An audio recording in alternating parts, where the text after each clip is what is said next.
Hey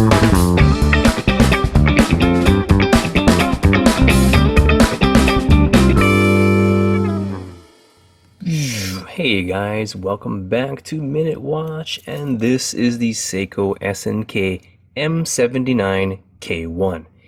And I got this watch because, well, this is a project watch, so I figure I'd do the review on the base watch first and tell you guys a little about it. Some of you may want to actually know about this watch, so here it is. Well, inside this watch is Seiko's venerable 7S26C automatic mechanical movement. It does not have stop seconds and is not windable. So no windy. You got a shaky only. And the crown does not screw down. So just know that. The 7S26C movement beats at 21,600 BPH, employs 21 joules, has a 40+ hour power reserve, and it's accurate to about -20 to about +40 seconds per day on average. The crystal is a Hardlex mineral crystal, which is Seiko's proprietary mineral crystal, and I'm going through puberty right now, obviously. Water resistance is 30 meters, so showering and some light swimming is probably okay. Just make sure that that crown is popped in there. The dial, although it looks black in here, it actually reflects a brown sunburst pattern, kind of like higher models, like the Grand Seiko. Some of the Grand Seikos do that. It looks black, but it reflects brown. It's really nice. Maybe I can bust out my watch here, my light here. No, well, nah, not really, but you can kind of see it. Terrible idea. The date obviously has a black background, and I really like that. I really appreciate that black background. It makes it very nice. And yeah. I think I've made a boo-boo. No? Oh well. Anyway, you're not supposed to change the date when it's in date changing mode, but I don't care because this is just a review. Never do that, guys. Never do that. Anyway. The numbers do not glow. The Loom is on the outer edge of those circles, the little tiny little circles you'll see later on. And the case and bracelet are black ion coated, black ion plating. And excuse me, geez. All kinds of clumsy things happening. But it's not very thick, and as you can see, it kind of has a gunmetal like look. It's a bit cheap, especially the bracelet parts. It's a bit cheap, and it doesn't look very good to me. It's I don't know. I think it'll look very haggard after a while. Look at that. It doesn't look very good. I think that's my fingerprints. No, that's just how it is. It's not very nice. The case, on the other hand, is pretty good. The case seems thicker. It seems like it's a bit more robustly plated. You know, at this price point, what do you expect? You know, this is a sub $100 watch, and it won't fare well for day-to-day use, like especially the bracelet. If you wear it every day, this watch is going to look pretty haggard after a while. So putting it on a strap is highly advisable, and I'm going to do that. I'm going to do that in a little bit. So stay tuned for the show. So let's get to the measurements. I got 39 millimeters for the case. Lug to lug, I got 45.7 millimeters. Thickness, I got 10.5 millimeters.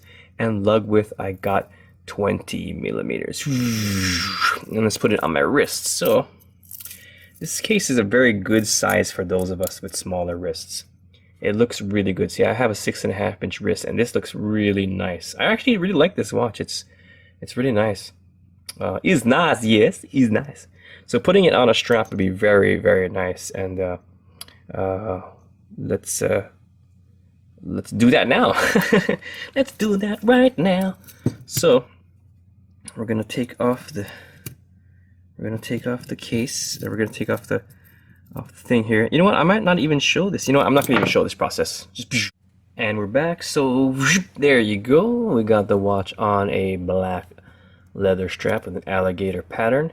And what do you think about that, huh? Versus the crappy bracelet that it comes with. I like it. It does look a little tone different The black case is reflecting the yellowy light around me a little bit more better than the black strap, but I think it looks a lot better. Let's put it on my wrist and see what it looks like on my tiny pathetic toothpick wrists. And you know, I am on the last hole of this strap because it's small wrist. Be small, but we big. Okay, so yeah, it looks a lot better. I think it looks a little bit more classier with this strap, a little bit more playful, a little bit more rambunctious. But let's put it on another strap, shall we? Instead of this alligator with the contrast stitching, let's put it on something different. All right, here we have it on a sailcloth strap from Mr. Sailcloth over at iwantastrap.com.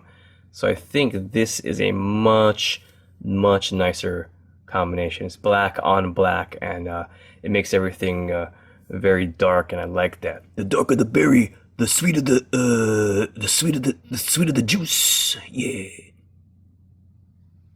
Okay, I don't know what that means, but get out of here. Get out of here. The darker the berry, the sweeter the juice. That's a saying, but he said the darker the strap. But anyway, let's put it on my wrist. I don't want to think about that anymore because now I want I don't know what I want. I want something else, not watches. I want me some nanny. Okay, let's put on the strap here. And yeah. Oh yeah. Ooh, this is the one. Either combination is really nice, but I like this one a little bit better.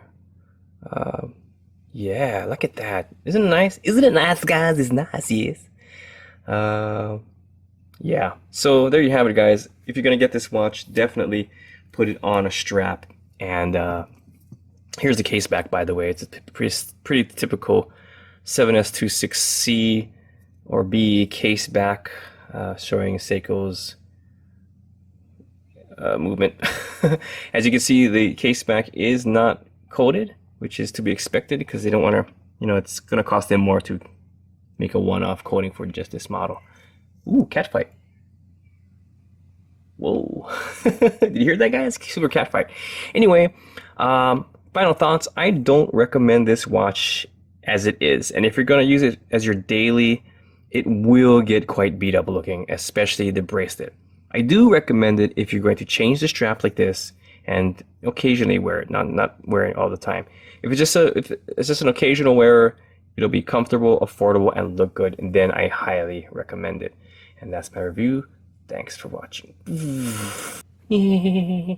So even though I have everything written down on the tablet of justice, I forgot to do the Loom shot. Okay, so let's get this up to ISO 1600. This is different than my other camera for sure. Very different.